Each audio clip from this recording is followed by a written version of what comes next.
नोकरी असो वा लग्न, चष्म्याची अडचण आता होऊ देऊ नका. नंदादीप नेत्रालयात या आणि तुमच्या चष्म्यापासून मिळवा कायमची मुक्ती. कारण आता चष्मा घालवण्याची लासिक शस्त्रक्रिया फक्त 32,999 रुपयात. शिवाय 5,000 रुपयांपर्यंतचे लासिक स्क्रीनिंग अगदी मोफत. ऑफर मर्यादित कालावधीसाठी. तर वाट कसली बघताय? आजच कॉल करा 92-2000-1000. नंदादीप नेत्रालय, न्यू शाहूपुरी, कोल्हापूर. दृष्टी म्हणजे नंदादीप.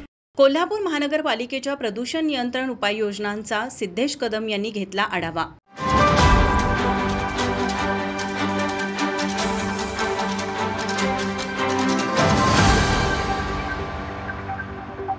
महाराष्ट्र प्रदूषण नियंत्रण मंडळाचे अध्यक्ष सिद्धेश कदम यांनी आज कोल्हापूर महानगरपालिकेला भेट दिली.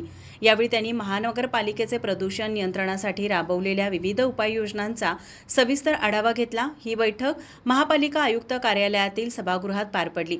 प्रशासक के मंजुलक्ष्मी यांनी त्यांचे स्वागत केले व महापालिकेच्या कामकाजाचे सादरीकरण स्लाइड शोद्वारे केले.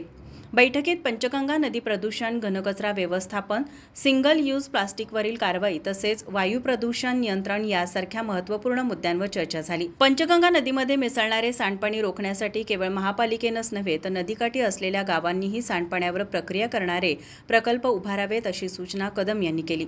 तसेच सांडपाण्यावर प्रक्रिया करून त्याचा पुनर्वापर कसा करता येईल याचे नियोजन करावे असेही त्यांनी स्पष्ट केले.